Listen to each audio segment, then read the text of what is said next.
Love takes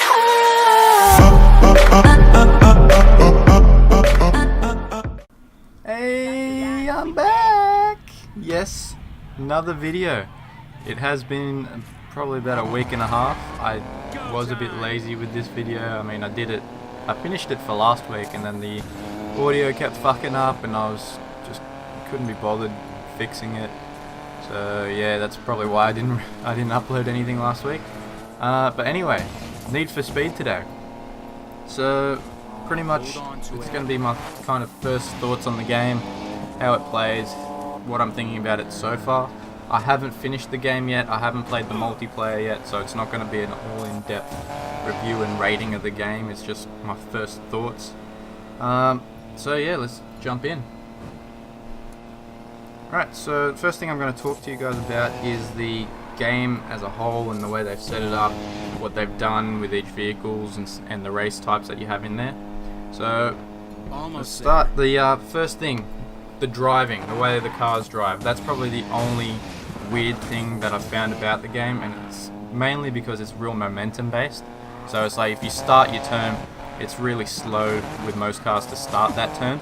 But once you're holding the stick left or right for longer, the longer you hold the stick there, the sharper and faster it turns. I mean, I guess there's there's going to be a lot of people who like that. I just found it hard to get used to, but after I got used to it, it's really not a problem at all, and the game's pretty enjoyable to play. Other than that, there's no real difficulties that I found with the game, other than just learning the basics. But yeah, so driving wise, that's perfect. I like how they've done it. Moving into the cars themselves, so pretty much they've got it set up in 4 different types of vehicles you can own. You can own straight race cars, you can own off-road, drag race, and drift. The only problem I have with this is most of them you can't change them over, or all of them, I'm not too sure yet, but you can't change between each one and have one car and you change the setup to go through each different stage of race type thing.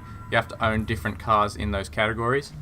The only ones I'm not sure about with that are the derelicts, because you can choose, once you find the chassis and put it all together, you can choose what one to sit it in. And like I said, I haven't finished the game, so I don't know whether you can change them from one to the other.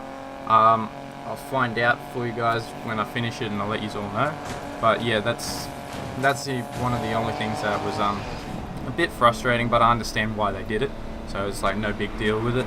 Other than that, I think that pretty much covers the general sort of thing about the game. Moving on, it's pretty much just a Need for Speed game, so there's a lot of racing. The map is pretty big and it's a good setup. The only beef I have with the map is that, and I understand they want you to stick to the roads while you're driving, but it's kind of a pain in the butt when you got to go up the fucking hill and there's only windy roads, and every time you try to cut up the hill in certain areas where you can't physically go that way, it just spawns you back on the road. I understand it's not like a fucking free roam GTA type style thing where you can drive up the side of a fucking mountain. I understand that, but I think you could still be closer to that. I mean, there's certain areas where you can go off-road as much as you want, but it seems a lot of the places where the barriers are, even if you can get yourself over the barriers, you're not going to be able to drive there. And I mean, I get it, it's a racing game, stick to the roads, fair enough. Anyway, continuing with the map, I like how they've done it to kind of keep you interested when you're driving from point to point. How they've introduced stuff like your speed traps and other side sort of races, side quests I guess you could say.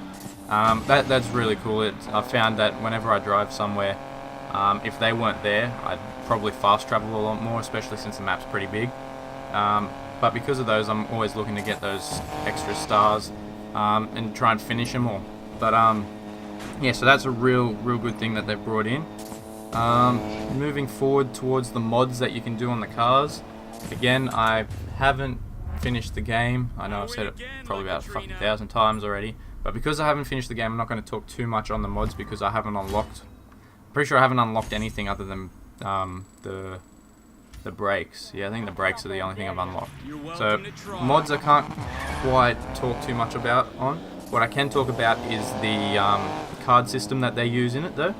That I really like, because when you've got your car and you've put all this effort into it, I mean, I'm only talking the cards here, but you've filled out all these cards into your car to make the stats improve, and you upgrade to a newer car, your newer car is generally going to be slower than the one that you've put all these things on, unless you do like a major upgrade from like bottom end to high end. But because of these, you can go take it, do a couple of races, and then you'll be right back where you were, if not further, just by getting those cards. And I found it helps so much, especially in those races where your car's lower level, because they do have a level system. And if you're having trouble with those, you can just get some of those cards from the tuning shop and chuck them on your car, and it'll help you get through them. I'm not too sure whether the mods that you can put on the car actually have any impact on the performance yet, because I haven't finished the game. But I'll do a kind of bigger video on it and speak more about it once I do finish the game, once I've played the multiplayer, because I've heard it's okay and just want to test it out for myself, see how that goes. But yeah, alright, so that's pretty much everything I wanted to talk about Need for Speed at the moment. Like I said before, I will be doing a bigger video after I finish the game, and I played the multiplayer, which kind of just like a fuller review, all the mods, all the multiplayer. I'll probably leave it long enough so that I can talk more about the story as well. So any of you want to watch that video, better not worry about either spoilers or go play the freaking game yourself. So other than that, I'm probably going to be doing a couple more videos Battlefront related. I'll get some more PUBG stuff in there. I'm gonna try and put up a PUBG type thing where it's like road to crossbow kill. I did get one the other day, but I wasn't recording, so obviously just got to start again and keep moving.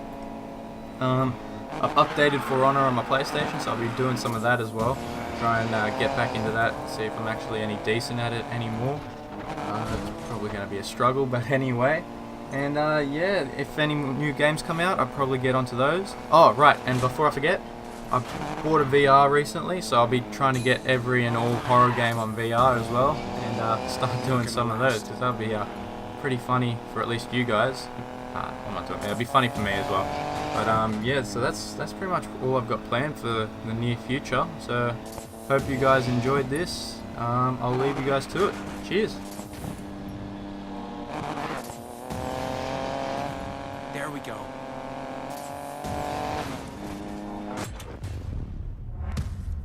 Yeah! Still got it.